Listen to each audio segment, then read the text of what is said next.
verset 5 à 6. Ezali parole moko oyo biso nyonso toyebi yango. Psaume 8 nazotanga yango. Ezali psaume ya David. Bible elobi na biso boye. Qu'est-ce que l'homme? Donc, psaume 8, 5 à 6. Qu'est-ce que l'homme pour que tu te souviennes de lui? Et le fils de l'homme pour que tu prennes garde à lui? Tu l'as fait de peu inférieur à Dieu. Et tu l'as couronné de gloire et de magnificence. Amen. Amen. Donc, David a commis tout ça. Nzambe moto azali nani. Donc, le lot biso en tant que bateau, donc quand tu as mozindo il y a parole. David a dit na moto azali nani. Nzambe moto azali nani. Osala ye lokola yo, moi muke lokola yo, pe okuronne ye. Na bolingo nyonso, na magnificence okuronne moto. Et ça comme même tous ça komona Nzambe ndenga sala boye. Ndenge David alobi boye ememi ngai na nini na création. Là Nzambe asala mokili. Nzambe asali mokili tozomona ke Nzambe akeli nyonso. Banda na mukolo liboso ti na mukolo ya 5e jour. Nzambe akeli nyonso. Amen. Tozomona awa na verset parce que la création est dans le livre de Genèse. Genèse à partir du verset 1er. Nzambe a créé nyonso. Mais tozomona awa na Genèse 1 à partir du 26 elobi na biso nini. Bible elobi na biso boye. Puis Dieu dit, faisons l'homme à notre image, selon notre ressemblance, et qu'il domine sur le poisson de la mer, sur les oiseaux du ciel, sur le bétail, sur toute la terre et sur tous les reptiles qui rampent sur la terre. Dieu créa l'homme à son image. Il les créa à l'image de Dieu. Il créa l'homme et la femme. Amen. Amen. Amen. Toza komona Nzambe asali mokili na ye. A créé nyonso, a créé mai ezalaki déjà, a créé ba nyama, bandunda, oyo nyonso tozali komona Nzambe asali yango. Toyo komona na suka na 6e jour Nzambe aye ko créer moto. Oyo David azoloba, alobi moto azali nani pona yo Nzambe? Moto azali nani. Nzambe asali nyonso 6e jour aye ko créer moto, a créé mwasi na mobali, pe ayebisi bango alobi ke bo dominer na nyonso oyo nga na sili kosala. Amen. Donc tozomona bolingo ya moto, bolingo ya Nzambe pona moto. Tokoki ko comprendre yango. Là Nzambe azosala mokili na ye, moto azalaki te. Là Nzambe azosala makambo nyonso, moto azalaki te. Alléluia. Moto la aye kokuta déjà Nzambe asala nyonso. Alléluia. Image on memaka ngai toujours, en tout cas memaka ngai toujours na là moi c'est ça na zemi. Ba maman va comprendre bien, même ata batata va comprendre malamu. En tout cas on nous azali parents à comprendre vraiment image vraiment par la grâce de Dieu que na mona l'air nyonso. Moi c'est là azana zemi. Avant que moi na aya, tout le monde a amené. Moi c'est pas na préparer les yettes. Est-ce que là préparer les yettes moi na zala? Non, moi na zala. Au bandi na bolinga moi na sans bouton moi na e a ozala ndenge ozala ya kotenga ma elonge ozala. Donc ezolo melo côté. Souci na ba que moi na azoya na ba ko préparer nyos. Alléluia. Osombi mbeto, osombi tam, osombi ba biberon, osombi bilamba, okeye bo mutu ozo chauffer, et na na su ote, na su mbeto te, na su boyete, mutu ozo chauffer, moi na kutu na bibite. Mais esengo ozo sepela déjà ozo zino ozo tanga mikolo. Ah, na komi na 5e mois, ah na komi na 6e mois. Ah, donc esengo ozo somba, osoluki kombo, osoluki makambo nyonso, esengo. Là, moi, na kuta déjà nyos. Et même à la place, image de création, na vie, Nzambe a préparé les aides. Biso ba ta mokili, là, moi, na là, parents va préparer les aides. Là, tous na image de Nzambe. Nzambe ça ça la déjà. Biso to copier na so ka Nzambe. Nzambe a préparé ki nyos, sali mokili, sali nyos, a préparé mutu là, mutu ya kuta nyos. Alléluia. Donc moi, na ba bota ma Bible na maternité là, a déjà kuta déjà nyos. Ndenge Nzambe ça ile biso. Est-ce que tu peux comprendre le bolingo? Oh, Nzambe azala na opona. Alléluia. David azako bituna bi mutu azali nani liboso na yo Nzambe. Alléluia. Opesi nyonso o Nzambe asala na mokili. Création ya Nzambe azu apesi yango na mutu. Gloire. Alobi dominer likolo na yango. Sala nyonso yo lingi dominer likolo na yango. Soki biso bakambo kitoko ko comprendre bolingo wana ya Nzambe. Toza ba parents, toza ba parents, donc toyeba bolingo biso tozaka na avant que mwana botama, avant que omone longi na ye, avant que oyeba akozala ndenge nini, est-ce que banda kotosa ngai, est-ce que akolinga ngai, est-ce que donc tobi tuna kutu question na ti bolingo ezalaka ke na lingi ye. Aya tozoyamba ye, tozozila ye. Bolingo Nzambe azalaki na mpona mutu. Amen. Oyo Nzambe azalaka na ti lelo. Donc tozomona même parents, ata mwana za ndenge nini, parents azalaka toujours na souci que non mwana na ngata za ndenge nini mwana na il faut akuzala kaka malamu. Ata mwana na za maladi, parents betaka mutu, mwana parents kolala te, ata parents za na mbongo te akokata musu mbongo. Net lokola nite ba Afrique na ba nini place ezala ke ba hôpital pona o ba soigner yo na il faut mbongo. Donc parents betaka toujours mutu. O mwana ta musu parents ata za na loko to mwana mwani puta na ezaki na mwake koteka. Pona nini? Pona abikisa mwana. Alléluia. Akobeta mutu akokota nyongo akosala nyonso pona nini po mwana azala malamu. Ezali bolingo oyo biso ba parents tozali nango. Bon Nzambe oyo azali Nzambe akela mokili. Bolingo ndenge nya kokozala nango pona mutu. Tozomona awa Bible lobi na biso boye na kati ya livre ya Marc 11. Marc 11 na obada otanga va partir à verset 21 parce que lelo en tout cas toyeba peut-être comprendre ezali yango juste exhortation. To comprendre bolingo oyo Nzambe azalaka na yango pona biso afin que tolinga Nzambe. Soki na to comprendre bolingo wana te ezali mwa pasi, ezali mwa pasi po tolinga Nzambe to bana mona ngaka lokola liseki. Mais soki on comprendre bolingo oyo Nzambe azala na ngo vraiment pona yo en tant que mutu ko linga Nzambe. Amen. Amen. Livre ya Marc le bina biso na Marc 11. Marc 11. En tout cas, maintenant, mon livre centre à ça, pour ma grâce, tout comprendre comment maloba oyo. Marc 11, à partir du verset 11. Bible le bin abiso boye. Jésus entra à Jérusalem dans le temple. Quand il y eut considéré, comme il était déjà tard, il s'en alla à Béthanie avec les 12. Le lendemain, après qu'ils furent sortis de Béthanie, Jésus eut faim. Apercevant de loin un figuier qui avait de feuilles, il alla voir s'il y trouverait quelque chose, et s'en étant approché, il ne trouva que de feuilles, car ce n'était pas la saison des figues. Prenant alors la parole, il lui dit, que jamais personne ne mange de ton fruit. Et ses disciples l'entendirent. Ils allèrent à Jérusalem, et Jésus entra dans le temple. Il s'est mis à chasser ceux qui vendaient et qui achetaient dans le temple. Il renversa les tables des changeurs et les sièges des vendeurs de pigeons. Et il ne laissait personne transporter aucun objet à travers le temple. Et il enseignait et disait, n'est-il pas écrit, ma maison sera appelée une maison de prière? Ma maison sera appelée une maison de prière pour toutes les nations. Mais vous en avez fait une caverne de voleurs. Les principaux sacrificateurs et les scribes l'ayant entendu, cherchèrent le moyen de le faire périr, car il les craignait parce que toute la foule était frappée de sa doctrine. Quand le soir fut venu, Jésus sortit de la ville.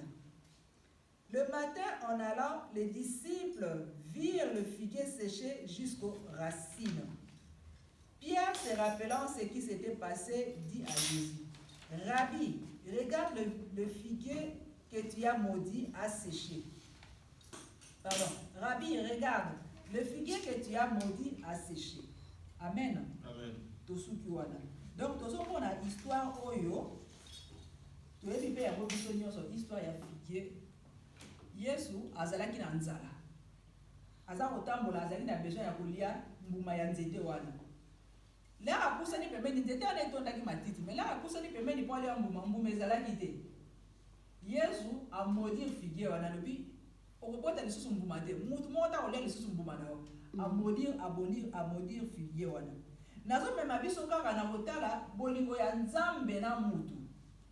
Tozomona image wana ki Yesu amodire figuier parce que azalaki na nzala, mais figuier pesaki eloko ya kolia te. Sikoyo toza kokende, Christ azali wapi? Azali na nini? Na Gethsemane. Awa Matthieu ezoloba na biso ngo na Matthieu 26 à partir du verset 40. Tout ça otanga yango juste en tout cas to comprendre vraiment bolingo ya Nzambe to emema biso to linga Nzambe. To linga Nzambe parce que azali oyo alingi biso mingi. Nzambe alingaka biso mingi. To comprendre loko wana pe to vandisa wana mitema na biso afin que to kangama na ye vraiment to lingaka ye ya solo. 26-40 elobi na biso boye.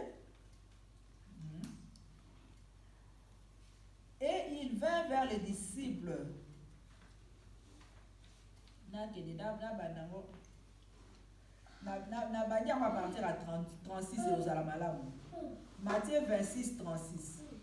Là-dessus, Jésus alla avec eux dans un lieu appelé Gethsemane. Et il dit aux disciples, asseyez-vous ici pendant que je m'éloignerai pour prier. Il prit avec lui Pierre et les deux fils de Zébédée, et il commença à éprouver de la tristesse et des angoisses. Il leur dit alors, mon âme est triste jusqu'à la mort. Restez ici et veillez avec moi. Puis, ayant fait quelques pas en avant, il se jeta sur sa face et pria ainsi. Mon Père, s'il est possible que cette coupe s'éloigne de moi, toutefois, non pas ce que je veux, mais ce que tu veux. Et il vint vers les disciples qu'il trouva endormis, et il dit à Pierre, vous n'avez donc pu veiller 1 heure avec moi. Amen. Amen. Veillez et priez afin que vous ne tombiez pas dans la tentation. L'esprit est bien disposé, mais la chair est faible. Amen. Amen. Pour nani nazui passage wana mibale. Tozo mona Christ na figuier. Christ azalaki na nzala la alingi alia mbuma ya figuier. Amoni mbuma te mbala moko Christ amodire mbuma wana. Pardon, amodire nzete wana. Mais tozo mona awa Christ na Gethsemane. Yem dabengaki ba disciple na ye, apusi bango pembeni na ye. Alobi boya kobondela mpona nga parce que ezalaki temps moko oyo Christ toza komona ke biso soyebi histoire ya Gethsemane, ezalaki temps oyo Christ azalaki kokende kobondela parce que aza yebaki deja kokomi ntan na ngai ya liwa. Donc abengaki mpenza ceinture na ye, abengaki mpenza baoyo ya ye. Mais tozomona bango ndenge nini bakomi wana malgré Christ azalaki na angoisse, azalaki na pasi, azalaki kokonte sur badisciple na ye, mais badisciple baza kolala pongi. Amen. Amen. Nazomona yango en tant que batou, tokaka na bomoto boye. Okokoza na situation moko difficile. Obengi peza ba oyo ya yo. Mais makambo so kosala na kanisa en tant que mutaso okobenga na bango. Nazomona tina boye ate.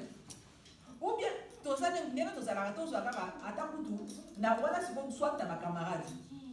Na kaso yebe yango ba camarade ya ndenge nini. Ou peut-être tozwa lisusu tokokozwa musala na production na musala. Là ezaka ba période ezaka peza do musala ezapenda ebele. Chef azo compter sur bino. Sikoyo donc bino kokena bino musala bokomena chef azo kokuta bino bozo sala so ba boni na kasa. Donc mise à donc ezakutu likamukuti yako samba kutu te bozo lo musala. Parce que bakuti bino peza ke bozo la pongi na tango ezali peut-être bozo sala musala. Alors musala ezapenda ya makasi chef azo compter sur bino. Mais bino bozala non n'importe quoi. Et ça peut-être donc temps peut-être que batia bino peut-être libanda. Mais tout ça dans la Christ azo yoka pasi, azo na situation moko oyo ke vraiment que mission na ye vraiment que place peut-être mission peut-être ayeki na mokili ezaki nde yango wana minute wana. Azaki na posa ya ba oyo ye bazala pembeni na ye. Akoma obenga mundu sote ba oyo ye bazala pembeni na ye.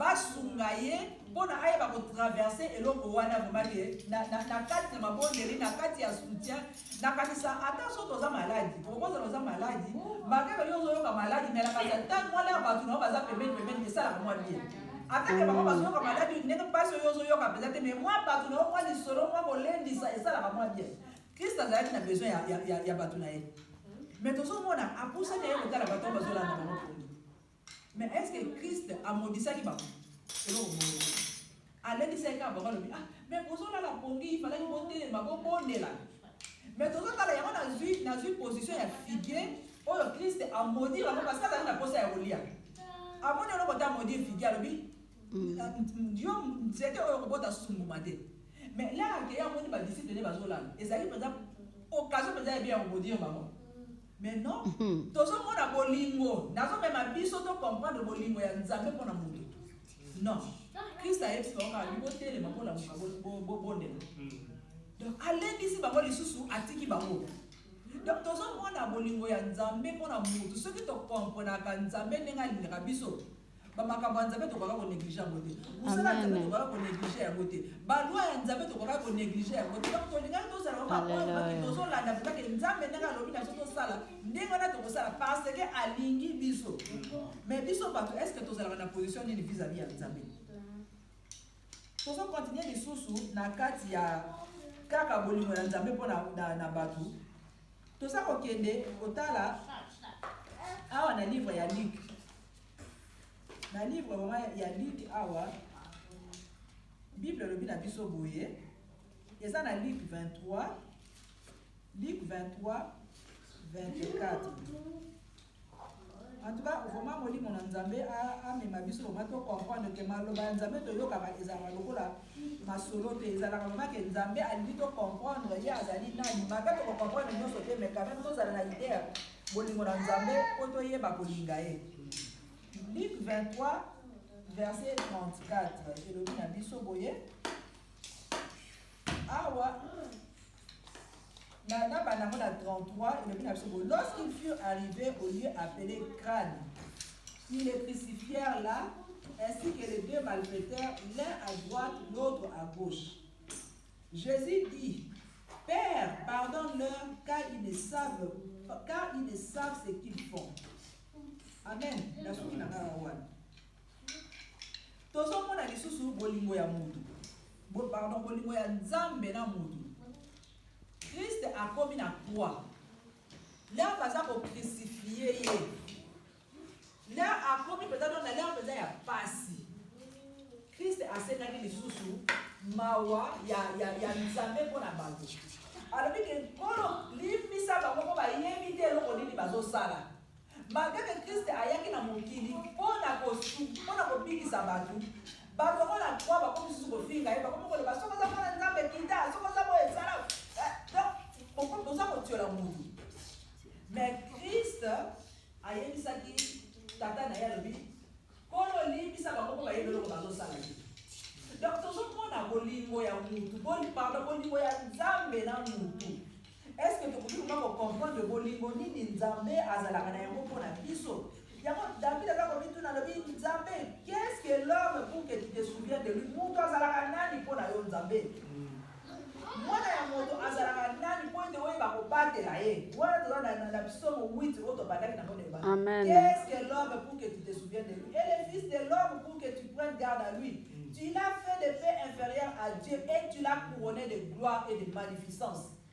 Toza komona bolingo ya mutu bolingo ya nzambe mpona mosusu tokoki kocomprendre yango awa bible ezoloba na biso lisusu ke na Romains 5:6 kotala kaka bolingo ya nzambe mpona mutu. Bible elobi na biso boye Bible elobi na biso boye Romains 5:6 elobi na biso boye. Car lorsque nous étions encore sans force, Christ au temps marqué est mort pour des impies. Amen. Amen. Alors que nous allons dans le masumu, Christ a kufaki mpona biso. Amen. Amen. Soki to comprendre eloko wana, Christ a kufaki na croix. Ezalaki te parce que to salaki malamu. Et ça qui parce que tu dis que ah nandimi nandimi na motema na lokola mo motivé mo biki si non. Christ est là akufaki là to zala ko finga e. Amen. Ce qui te comprendra eloko wana. Donc tozolinga batu nazolinga mutu oyo kutalingaka ngai te nazolinga enemi na nga nazolinga mutu afingaka nga na Christ alingaki biso na eta wana. Christ azilaki na muteke yo frère Freddy olobaki Christ na yamelo kama kozipo non avant là ozala na kofinga là wana ya lingaki yo là wana ya kufelaki yo là wana ye apesaki yo motema na ye mobimba azala kozilaka ke yo oya epai na ye. Amen. Soki to comprendre bolingo na Nzambe na kanisa to kozala batu moko oyo tobanda kosala mingi mpo na Nzambe na kanisa to kozala batu moko oyo tokolinga Nzambe ya mingi. Mais soki na tozali na comprendre te Nzambe azali nani mpo na biso ekozala vraiment pasi. Soki toza kotanga Bible lokola nde totangaka journal ekozala vraiment pasi toyeba kocomprendre Nzambe azali nani mpo na biso. Surtout biso que en tant que parents ndenge tolingaka bana tolingaka so bana te parce que mwana alingi ngai mingi non nalingaka ye parce que azali ya ngai Nzambe alingaka biso parce que tozali ba oyo ya ye. Atalaka ntango biso teke nano oyo napesa ye nanu boye nasala nanu boye mais alingaka biso mpo tozali ba oyo ya ye. Akufelaki biso alors que tozalaki nanu batu na masumu topesaki nano mitema na biso te Nzambe akufelaki biso. Amen. Yango na sikoyo Bible eza koloba na biso boye wana eza siko na Malachi biso bato na mokili Nzambe azoloba na biso boye eza na Malachi 1:6 alobi un fils honore son père et un serviteur son maître. Si je suis père, où est l'honneur qui m'est dû? Si je suis maître, où est la crainte qu'on a de moi? Nasuki wana Bible elobi na biso tomemi aba parents na biso wana eza na livre ya Ephésiens 6:2 Bible ezoloba na biso yango. En tout cas tokotanga yango nyonso mpo comprendre bolingo ya Nzambe mpo na mutu toyeba kolinga Nzambe wana tolinga ye vraiment na mitema na biso tolinga ye te kaka na maloba tolinga ye me lolenge na biso ya kozala yango totelakisaka ke tolingi Nzambe. Ephésiens 6:2 honore ton père et ta mère, c'est le premier commandement avec une promesse, afin que tu sois heureux et que tu vives longtemps sur la terre. Amen. Amen. Toyeba kolinga baboti na biso. Yango nde ezali commandement moko oyo na ba commandement nyonso oyo ezali commandement oyo epesaka epambolaka. Toyeba kolinga bango.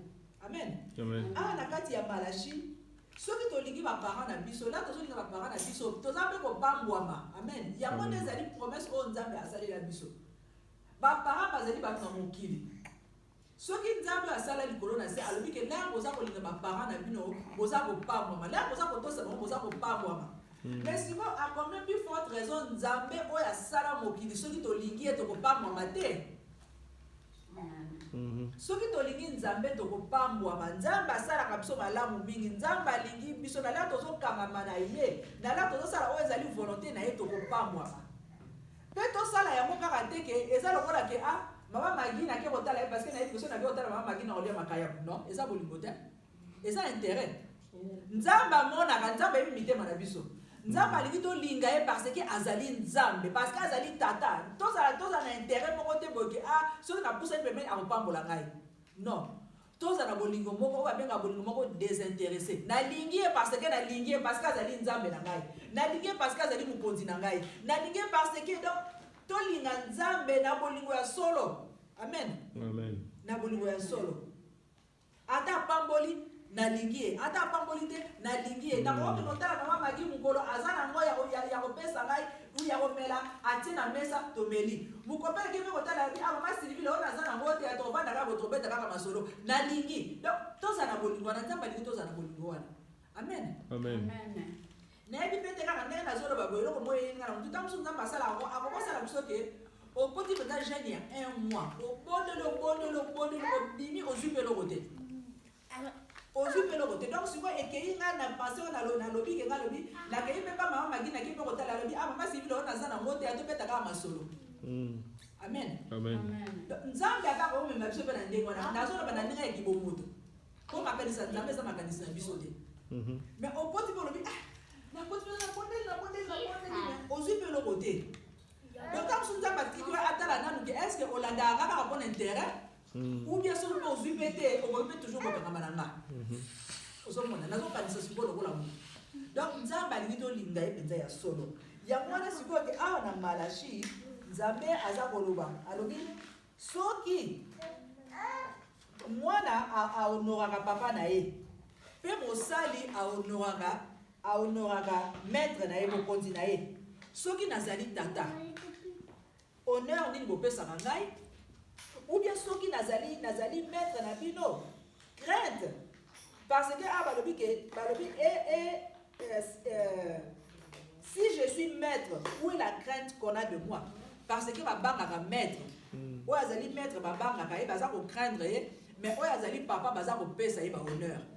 Alors bien que si vous avez ngai papa, vous avez ngai papa, honneur ni au bino vous allez ko payer ça ngai. Ou bien si vous allez ko ngai maître, vous allez ngai seigneur maître. Maître baza ba banque a ko banque na bino ezali wapi na lolenge na bino ya kozala. Amen. Amen.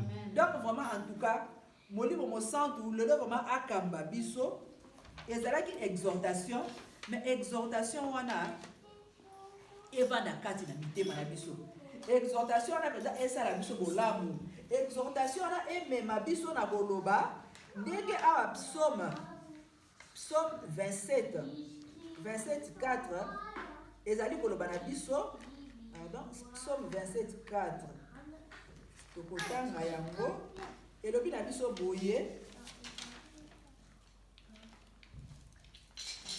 Psaume 27 4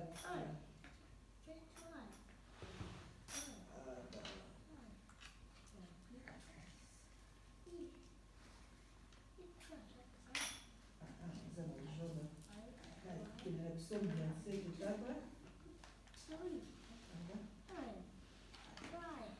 Psaume 27 4 Bible elobi na biso boye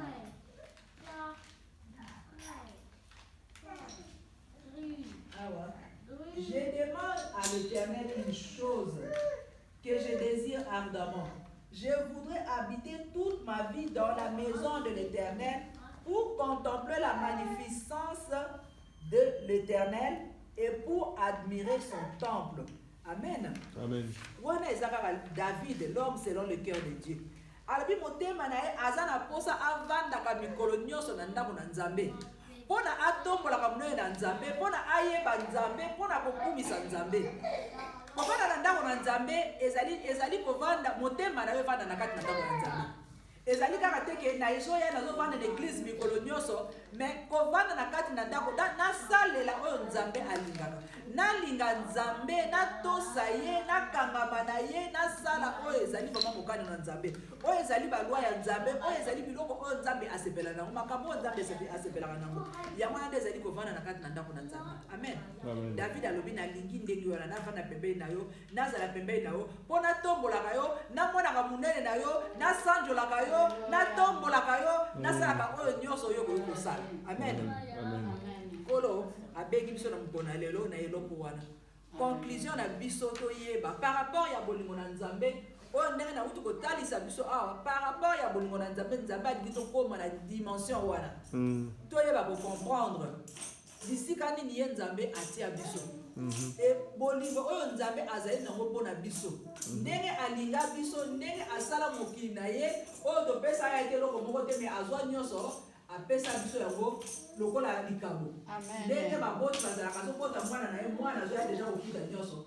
Asomba te eloko te ekute ndenge nini parent azwaki mbongo wana mpona kosombela ye ta mosusu berceau, ta mosusu poussette, ta mosusu nini.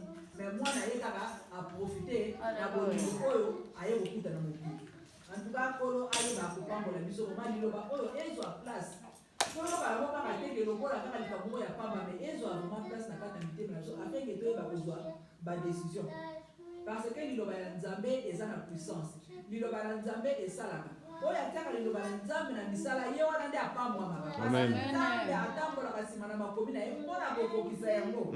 Aza moto na mokili te oyo akosaka azali ezali nzambe oyo soki aza koloba ezali kokokisa atuka nkolo apambola liloba na ye moko na moko toyeba kokumba mito na biso koma molimo mosantu alobi na moko na biso toyeba kozwa mitema maloba wana totiamo na kati ya mitema ndenge molimo mosantu alobi na yo ndenge oyeba mpe kotombola mbongo na yo mpona kobondela nzambe totomboli bino